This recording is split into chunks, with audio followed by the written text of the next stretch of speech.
Palus, vous êtes syndicaliste des transporteurs, vous connaissez très bien le rail camerounais parce que vous avez travaillé dans des entités qui étaient liées au rail à l'époque. Et on a écouté l'honorable qui estime que les investissements consentis par l'État du Cameroun rentrent parfaitement dans le cadre de la définition, enfin d'une concession, mais toujours est-il qu'on est quand même un peu mal à l'aise de comprendre que l'État du Cameroun investit autant pour qu'un opérateur privé qui n'est même pas national puisse réaliser son chiffre d'affaires. Oui, j'ai dit une chose que je ne veux pas parler comme honorable parce que quand on parle, il y a la politique, il y a tout. Je ne suis pas politicien. Je suis venu pour un langage vrai. Parce que les Camerounais ont des sérieux problèmes dans leur vie. Regardons le problème. Je ne parle pas de Camara, je parle à Rési Feka. C'est resté dans ma tête. Je veux parler du vécu. Pourquoi? Parce qu'aujourd'hui, moi j'ai été là à la Rési Feka. J'ai même fait le stage industriel à la Rési Feka. J'ai vu que représentait cette société. Quand je vois cette société aujourd'hui et celle d'hier, c'est la catastrophe. Pourquoi une concession? Et quand on regarde, on lit la concession, soyons honnêtes, qu'est-ce qui se dit dedans? Vous allez constater que, comme nous l'avons dit, l'État a mis beaucoup d'argent. Cet argent n'est pas arrivé à terre. Pourquoi? Parce que c'est honorable qu'on aille sur le terrain. Moi, je suis très pratique. Qu'est-ce qui a été fait pratiquement? Vous ne voyez pas grand-chose. Je suis un vieux technicien, je suis électromécanicien. Regardez ces voitures-là. Regardez l'écartement du rail. Vous constatez, quand vous le voyez, que ça a été refait.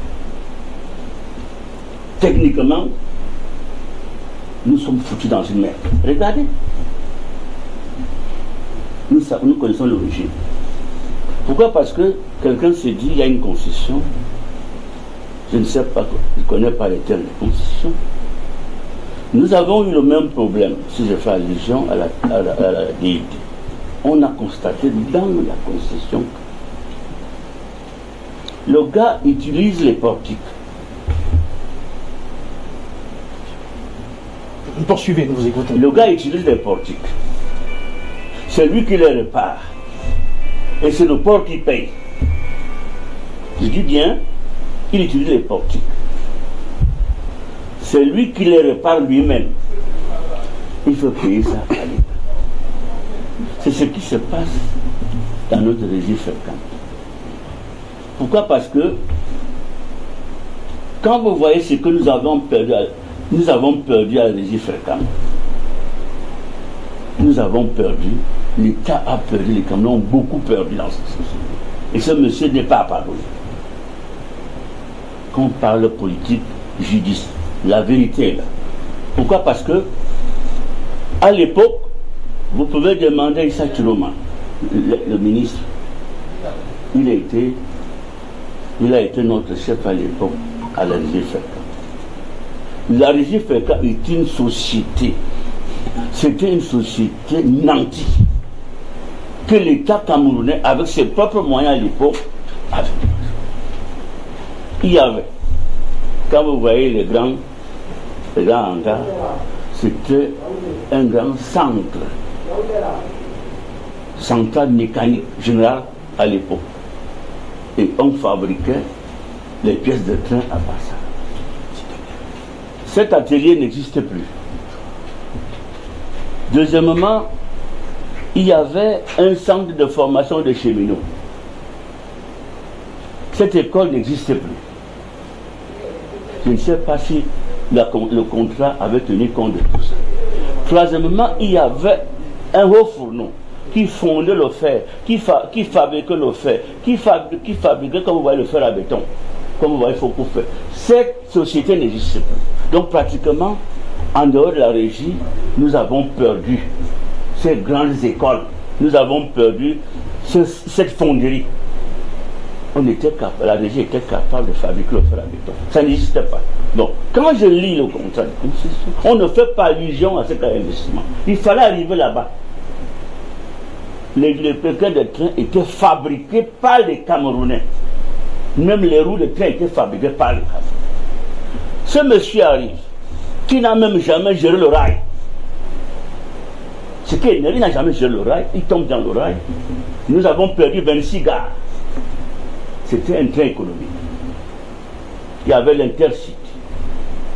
Et pourquoi il s'est précipité à prendre la régie fréquente, c'était à cause de pipeline. Il a tout pris, il a amené.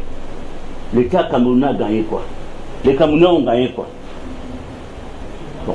Vous savez, dans la zone Bassa, c'était un train économique. Ça n'existe plus. Nous avons peur. Est-ce que c'est les moyens qui lui ont manqué? Non.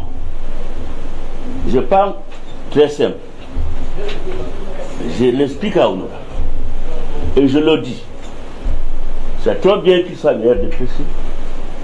Qu'il aille. Parce que moi, je lui dis. Parce que les décisions, ça se fait souvent dans les bureaux. Nous, on est sur le terrain. Je lui apporte l'information pratique que les Camerounais ont besoin de ça. Quand on va, vous avez le gouvernement, c'est vrai, a donné les moyens. À l'époque, c'était le gouvernement camerounais qui avait investi. Maintenant, c'est vrai qu'on fait une concession, on dit, on fait, c'est vrai, ça a donné donc quoi? Ça veut dire qu'il faut annuler tout ça. Les Camerounais sont capables de... On a même dit, c'est pas un expert. Vous croyez que si on lui donne, il ne va pas gérer? Pourquoi faire allusion à ces gens qui ne peuvent pas apporter plus que nous? C'est ce que j'ai dit. Maintenant, revenons un peu sur Cameroun. Bombardier voulait récupérer Cameroun, le fabricant de meilleurs du monde entier. Nous avons les bombardiers à la régie fréquente. Nous avons vu comment notre régie tournait. Il y avait Intercity. Après Intercity, il y avait le régulier. Après le régulier, il y avait la couchette. Après la couchette, il y avait la navette. Et puis il y avait l'anglais. Vous partez de Douala, Yaoundé, 6h, 9h. Douala, Edea, Yaoundé. Le train est très beau. Entrer dans ces vieux machins-là, qu'ils ont pris au Burkina Faso pour aller le faire en Chine, on n'ignore pas ça. Mais quand on regarde notre régime, nous n'avons plus besoin de ça. Il y a les Camerounais qui sont capables de gérer cette régime. Ça a été géré. Aujourd'hui, moi je rassure honorable que laissons les concessions. La législation a fait ceci, Matin a fait ceci. Qu'est-ce que ça nous a apporté? La pauvreté. Et ça je le dis, où sont nos gars? Et quand vous voyez ces ponts-là, d'autres ont été découpés. C'était les ponts c'était notre histoire. Mon arrière-grand-père est mort quand il fallait creuser le tunnel des Écas. C'est l'histoire du Cameroun qu'on a donné à quelqu'un. C'est notre histoire à nous. C'est notre histoire à nous. Et maintenant, les Camerounais meurent comme des chiens. Vous avez vu ça. Nous, on a vu de là et on connaît. Bon. On s'assoit et la fait. Il ne faut pas qu'on se dise, on doit se dire la vérité. Le temps est arrivé qu'on se dise la vérité sur notre patrimoine. D'ailleurs même, on ne doit pas privatiser les sociétés souveraines comme la SONEL, comme la régie, comme la communication, comme le port. Parce que le port c'est grave. Il y a trop d'argent au port, quelqu'un nous a pillé pendant longtemps, c'est la même personne qui va à la régie faire. Et il va changer? Il ne va pas changer. Ça, je dis honnêtement que, je dis honorable, ça tombe bien. Transmettez le message que les Camerounais ont besoin de leur pays, on peut le faire. Il y a tous les Camerounais qui sont capables de le faire aujourd'hui. Merci. Afrique Média, le monde, c'est nous.